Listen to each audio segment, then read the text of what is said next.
Tayo ka nga ulit, tabingi ka na. Sakit kasi sa dito. Tapos ano na siya dito. Kailan simula? Ano na siya? 2 buwan na mahigit. 2 buwan lang. Kaya po ka. Pag sino yung lakad mo, ganun ko, no? Sa ano kasi sir? Sakit. Sakit. Pero nangyayari talaga yan.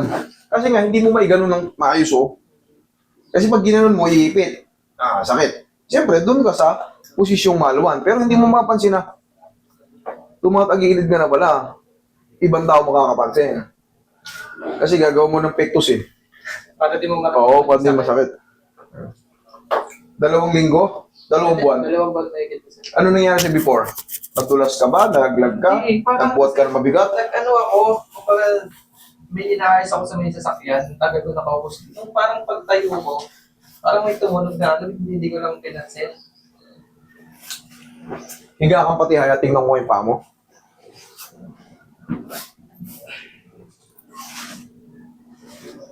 Okay, konti. Konti sa kanan. Tingnan mo, hindi pa pala pantay yan. Sige, higa ka lang, higa ka diretso. Yan.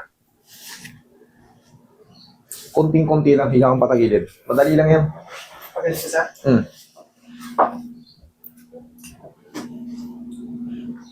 Pau lang yan, yun. Konting haplos lang ng pagmamahal ng pau yan. Akala ko na.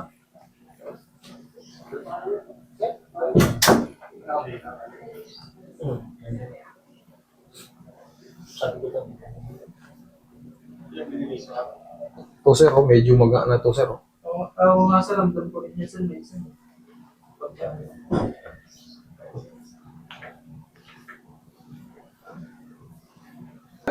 Sciatica.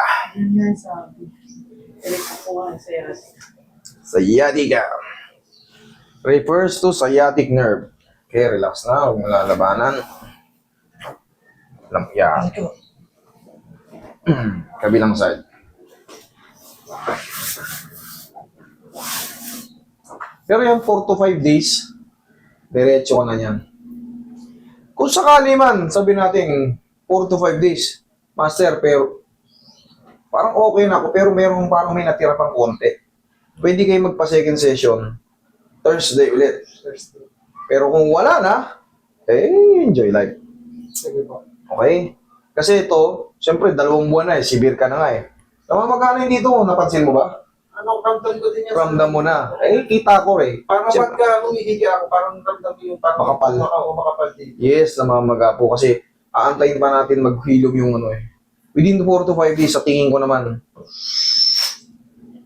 pag natanggal na yung pinch niyan, ano yan, relax lang. Hindi mo niya. Relax lang. Yeah, thank you. Ihaya ka.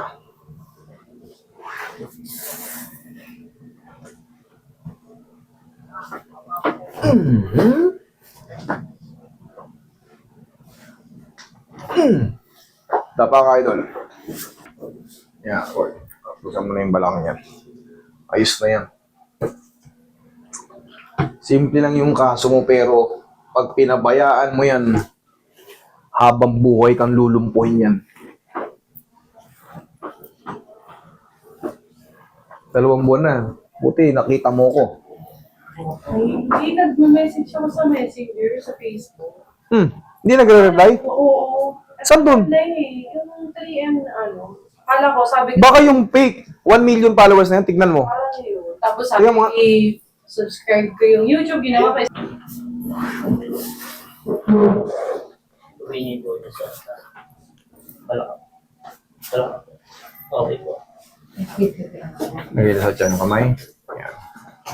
Yan. Ay, sana ko, umiiyak ka. Diyan ka lang. Ito lang ako ah. Inhale. Exhale. Pilot, diyan ka lang ah. Huwag ka lalabas ah. Tapos 4 to 5 days, sir, ha? Obserbahan mo. Sure bull na yan. Relax lang. Sabi niya yung natuto.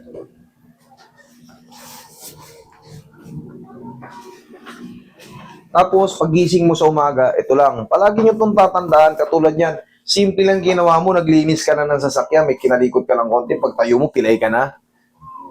Ano ba naman to? Paano pa na lang pag nadulas ako? Paano naman pag nagbuhat ako? Kung yung simpleng pagkukulang, pilay ka na kagad. Ano nga sir, minsan nga, hindi na ako makabuhat ng mabigat sa sobrang sakit.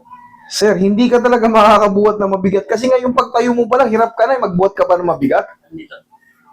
Basta yung mga nag-chat dyan, nag-chat nga ako, ginamit ko pa pangalan mo. Ay, yung Friday. Kasi doon sa ano man, Oh, lakad ka. Check mo ngayon. Tapos, ganito ang gagawin mo sa umaga. Ganito ang gagawin mo sa umaga. Tayo, ayan. 1, 2. 1, 2. Yan lang, tag-isa lang. O, tapos, obserbahan mo yan ng 4 to 5 days. O, lakad ka nga. Lakad. O, di mabilis ka na. Kanina, para kang epektos eh. Okay? O, healing process na yan. Yun ang mga sa gilid. Healing process.